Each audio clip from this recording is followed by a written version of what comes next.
의사진행 발언 좀 하고 네. 하겠습니다. 정말 실망스럽습니다, 여러분들. 국민들이 이렇게 분노해서 여러분들이 준비할 시간을 주고 그리고 상당히 시간이 흐른 다음에 상임위를 소집을 했으면 거기에 맞는 준비를 해갖고 오셔야지 파악을 해서 나중에 보고 드리겠다. 이게 무슨 말씀이십니까? 웬만하면 장관만 부르고 3군 참모총장 제복 입은 분들은 여러 가지 상황들을 고려해서 모시지 않으려고 했으나 전군 전체에 이런 일들이 비일비재하다는 얘기들도 있고 이런 과정을 통해서 국민들께 군의 일부의 문제이구나. 군 수뇌부가 정말 단단히 각성하고 국민들과 더불어서 새로 거듭나려고 하는구나. 이런 모습을 보여드리는 것이 국민에 대한 예의고 도리일 것 같아서 모셨어요. 근데 어떻게 답변들을 그렇게 하십니까? 이렇게 중차대한 문제에 대해서 소관 이 부대에 대한 특정한 사안 하나 제대로 학습하고 예비하지 못해서 나중에 파악해서 보고 드린다는 말씀이 이게 말이 되는 얘기입니까? 역설적으로 보면 여러분들 생각에 이런 사안이 중요하게 들어와 있지 않은 거예요. 평소에 어떻게 감독할 것인지 이런 문제들을 어떻게 예방할 것인지에 대해서 또 어떤 매뉴얼과 어떤 제도가 구축되어 있는지에 대해서 신경을 쓰지 않으니까 그런 답변들이 나오는 겁니다. 좀 창피한 일 아닙니까? 그럼 국민에 대한 최소한의 예의도 도리도 아니지 않습니까? 장관님 이러시면 안 됩니다. 장관님 혼자 공부하시고 혼자 모든 것을 책임진다고 해서 해결되는 문제가 아닙니다. 지휘부 전체의 문제입니다. 좀 더 엄중하게 바라봐 주시고 고민해 주시고 해법들을 국민들에게 보고해 주셔야 된다고 생각합니다. 정말 실망스럽습니다. 질의하겠습니다. 네, 질의해 주세요. 모두의 장관의 직을 걸어야 된다. 국방부에 명운이 걸려 있다. 철저한 진상조사, 책임자 처벌, 제도의 정비, 법안의 정비 이런 걸 말씀을 드렸어요. 그렇지만 여전히 유족들도 마찬가지고 국민들도 마찬가지고 특정한 정치 세력의 정치적인 일방적인 주장이 아니라 국방부의 조사를 믿을 수 있겠느냐? 수사를 신뢰할 수 있겠느냐? 특히 오늘 과정에서 그런 의구심들이 더 증폭되고 확대될 수도 있습니다. 그 특검이 필요할 수도 있다. 청문회가 필요할 수도 있다. 국정조사가 필요할 수 있다. 이런 주장이 정치 공세에 불과하다라고 제가 반론할 수 있어야 되는데 여러분들 태도를 보니까 그러지 못하겠어요. 정말 중요한 것은 국방부에서 자체적으로 정말 이 성역 없이 명명백백하게 진실을 파헤치는 겁니다. 고인과 유족의 한을 풀어주는 것은 다른 것이 아니라 진상을 명명백백하게 규명하고 책임자를 처벌하고 다시는 이런 일들이 일어나지 않겠다는 제도와 시스템을 완비하는 거라고. 장관님 자신 있으세요? 예, 자신 있습니다. 왜냐하면 지금 제가 이제 여기서 말씀드리는 것 중에 이제 수사가 진행 중인 사안을 조금 보호하기 위해서 제가 이제 사실은 말을 좀 아끼는 것이군데요. 그럼 100번 이해합니다. 저의 의지는 명확합니다.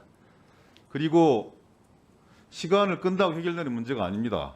많은 의원님들께서 지적하셨지만 사안은 되게 단순한 사안이고 명명백백한 사안입니다. 그리고 고인께서 상당히 많은 이 증거들을 세상을 향해서 다 남겨놓으셨기 때문에 그것을 따라가면 되는 문제라고 생각합니다. 언론과 유족 그리고 국회에서 제기했던 수많은 문제점들에 대해서 군 형사 절차상의 문제 때문에 좀 늦어지는 걸로 알고 있습니다만 오늘 아침까지 그래도 국민적 의혹들이 집중되고 있는 공군 검찰에 대해서 압수수색을 하고 이런 부분은 진일보했다 이렇게 생각합니다. 다만 그거 가지고 안 돼요. 그래서 수사심의위원회 계획을 말씀을 주셨는데 이 문제의식이 있는 건 군 내부에서도 우리의 이 의지만 가지고 우리의 능력만 가지고는 안 되겠다 싶어서 국민적인 통제 장치를 스스로 두려고 하는 거 아니겠습니까? 예, 맞습니다. 면피형으로 활용하지 마십시오. 기소나 아니면 어떤 특정한 결정을 할 때 들러리 세워서 형식적으로 결정할 수 있는 그런 위원회를 운영할 생각은 추호도 없으시겠죠? 예, 그렇습니다. 실질적으로 어떻게 보장할 겁니까? 그 위원회 활동을. 그 위원회가 저희한테는 굉장히 그 도움을 줄 수 있다고 저희 스스로 생각하는 것은 저희가 아침 저녁으로 이렇게 수사 진행 경과를 뭐 세부 내용까지는 제가 확인하진 않지만 어려움이 있고 그 저희들이 좀 확인하고 좀 검토받아야 될 여러 가지 국면들 속에서 정말 전문가들이 이렇게 와서 도와주시면 좋겠다는 그런 생각들을 저는 제 스스로 많이 하는데요. 네. 그 수사심의위원회를 통해서 그러한 국면마다 이렇게 힘을 받도록 그렇게 하고 조언을 구하도록 하고 제발 좀 그렇게 해주십시오. 예, 국민적 의혹을 해소하는 데 큰 도움이 되는 기구로서 이렇게 같이 해 나가겠습니다.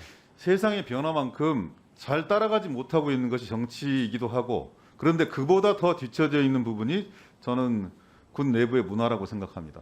세상은 막 달려가고 앞서 나가는데 그걸 뒤쫓지 못하다 보니까 사실상 상당한 격차와 지체가 확인되고 있는 것이고 그런 과정들이 계속 지금 파생되고 있는 과정이라고 저는 보여지거든요. 그래서 정말 도움을 많이 받는다는 생각으로 군 내부의 시각에 머무르지 말고 민간 전문가들의 실질적인 조언과 좀 심하게 표현하면 통제 이런 부분들까지 각오해서 수사심의위원회를 실질적으로 운영을 하기를 권고드린다 이런 말씀을 드리고요. 그다음에 참 특정한 이 부대를 말씀드려서 상당히 죄송합니다만 20 전투비행단 2019년 이후에 이번 사건을 포함해서 자살 3건, 자살 미수 7건, 그리고 성격은 좀 다릅니다만 어제는 전투기 사고까지 있었어요. 국방부 장관님이 답변 주시겠습니까? 차장님이 답변 주시겠습니까? 왜 이 부대에 이런 불미스러운 일들이 집중되고 있는 겁니까?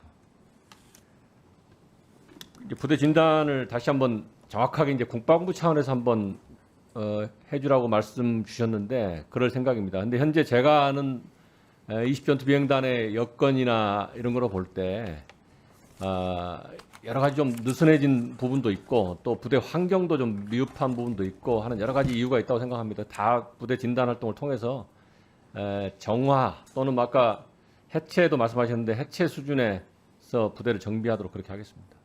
해주시고 그 다음에 이책 위원님 해주시고요. 여기 계신 의원님들 그리고 이 상황을 지켜보고 계시는 유가족분들, 국민 여러분들 마음이 정말 착잡하시고 힘드실 텐데요.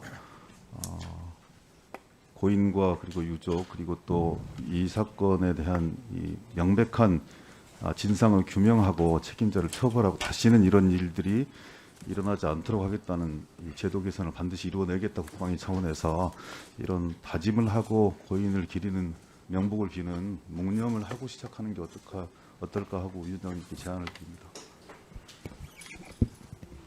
어떻게 우리 의원님들 그 묵념을 하는 그 표시를 하는 게 어떻습니까? 그럴까요? 그래요. 그러면은 회의에 앞서서 지난 5월 22일 유명을 달리한 고인께 명복을 비는 의미에서 우리 국방위원회 위원님들 모두가 묵념을 하도록 하겠습니다. 위원님들 잠시 기립해 주십시오. 일동 묵념.